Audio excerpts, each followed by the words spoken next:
পুনৰাহি পৰিছে ডাঙৰ খবৰ এবাৰ গৰিমা শইকীয়া গাৰ্গক হত্যা কৰাৰ পৰিকল্পনা ৰচিছে এবাৰ গৰিমা শইকীয়া গাৰ্গক হত্যা কৰাৰ পৰিকল্পনা ৰচিছে এগৰাকী ব্যক্তিয়ে কোন এই বাসুদেৱ কলিতা নামৰ এগৰাকী ব্যক্তিয়ে কৰিছে এটা পোষ্ট যেটো পোষ্টত লিখিছে যে ঐ কংগ্ৰেছৰ দালালহত আমি কোন জুবিন চিনি নাপাওঁ লগতে লিখিছে যে আমাৰ চৰকাৰ আমাক লাগে জুনে যেনেকে মৰি থাকক দৰকাৰ হলে গৰিমাক এই পৃথিৱীৰ পৰা নাইকিয়া কৰি দিম তহতে কি কৰিবি বুলি লিখিছে এক বিস্ফোৰক তথ্য ফাদিল হৈছে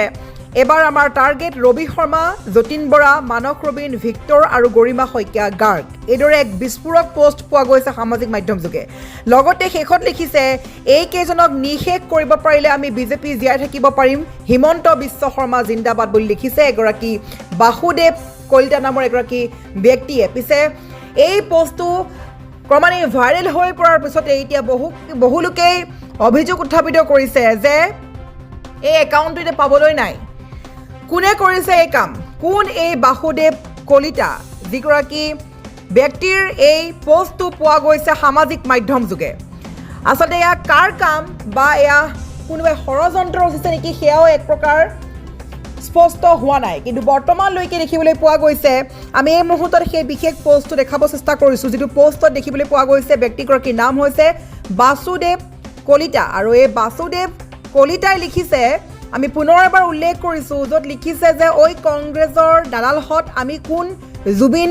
চিনি নাপাওঁ আমাক চৰকাৰ আমাক লাগে জুনে যেনেকৈ মৰি থাক দৰকাৰ হ'লে গৰিমাক এই পৃথিৱীৰ পৰা নাইকিয়া কৰি দিম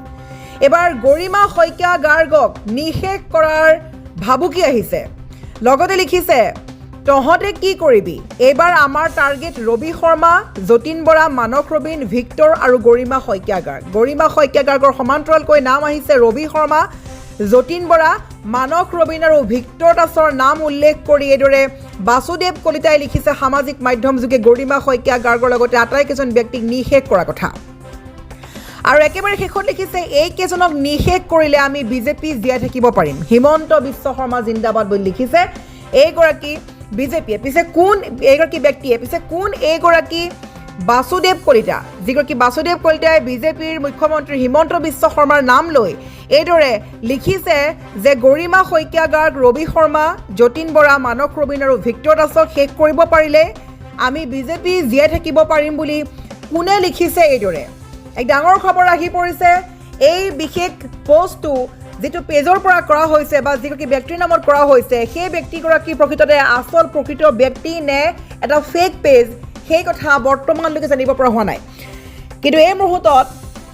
যিটো পোষ্ট ক্ৰমান্বয়ে ভাইৰেল হৈ পৰিছে এয়া এক প্ৰকাৰ ষড়যন্ত্ৰ হ'ব পাৰে বা হয়তো কোনো লোকে এয়া মিছাকৈ বিজেপিক বদনাম কৰিবলৈ ষড়যন্ত্ৰ ৰচিব পাৰে বা কোনো লোকে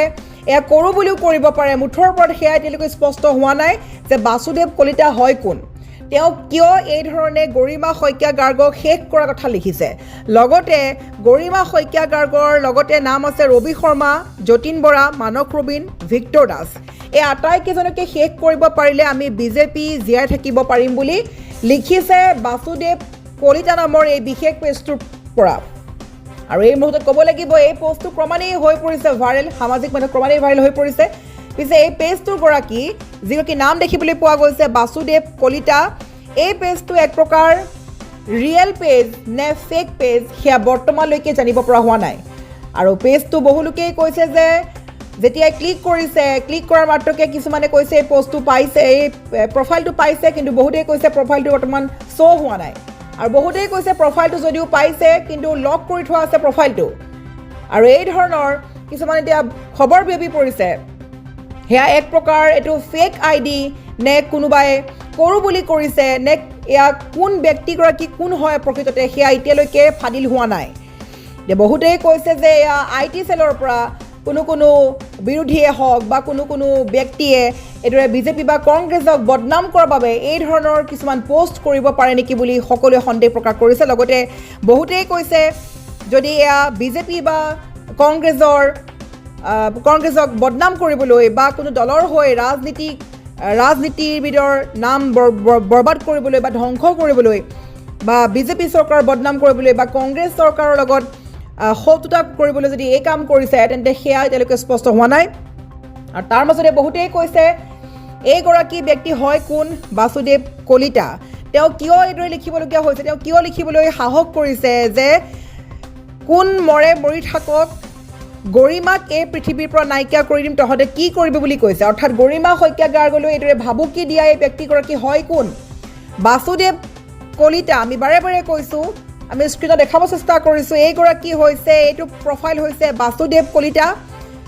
যদি এই পষ্টটো পোৱা গৈছে আৰু এই পষ্টটোত গৰিমা শইকীয়া গাৰ্গৰ নাম লোৱা গৈছে, কিন্তু বৰ্তমানলৈকে এই পষ্টটো ফেক নে ৰিয়েল, সেয়া এই আইডিটো ফেক নে ৰিয়েল সেয়া স্পষ্ট হোৱা নাই। মুঠৰ ওপৰত সামাজিক মাধ্যমত ভাইৰেল হৈ পৰা এই পষ্টটোৰ ভিত্তিত আমি আগবঢ়াইছোঁ এই খবৰ। হয়তো এয়া কোনো দুষ্কৃতিকাৰীয়ে বা দুচক্ৰয়ে বিজেপি চৰকাৰক বদনাম কৰিবলৈ অথবা কংগ্ৰেছৰ সৈতে শত্ৰুতা বঢ়াবলৈ এই ধৰণৰ কাম কৰিব পাৰে। আৰু যদি কোনো ব্যক্তিয়ে এই ধৰণৰ পোষ্ট কৰিছে তেন্তে কোন এইগৰাকী বাসুদেৱ কলিতা, য'ত গৰিমা শইকীয়া গাৰ্গৰ লগতে কেইবাগৰাকীও ব্যক্তিৰ নাম উল্লেখ কৰিছে, নিষেধ কৰি দিয়া কথা। আৰু শেষত বিজেপি চৰকাৰৰ বদনাম কৰাৰ এক প্ৰকাৰ ষড়যন্ত্ৰ হৈছে নেকি? কোন এই বাসুদেৱ কলিতা? এইগৰাকীৰ বিৰুদ্ধে সকলোৱে এতিয়া প্ৰশাসনক তীক্ষ্ণ নজৰ ৰাখিবলৈ কৈছে, উলিয়াবলৈ কোন ব্যক্তিগৰাকীয়ে গৰিমা শইকীয়া গাৰ্গক এই পৃথিৱীৰ পৰা নাইকিয়া কৰি দিয়াৰ দৰে ভাবুকি প্ৰদান কৰিছে। এয়া ফেক আইডি নে এয়া কোনো বিজেপি বা কংগ্ৰেছক বদনাম কৰা ষড়যন্ত্ৰ নে এইগৰাকী ব্যক্তিয়ে সঁচাকৈ ভাবুকি দিছে গৰিমা শইকীয়া গাৰ্গক, সেয়া এতিয়া সম্পূৰ্ণ পৰৱৰ্তী খবৰলৈ বাট চাব লাগিব যে পৰৱৰ্তী সময়ত চৰকাৰে বা আৰক্ষীয়ে কি ব্যৱস্থা গ্ৰহণ কৰে।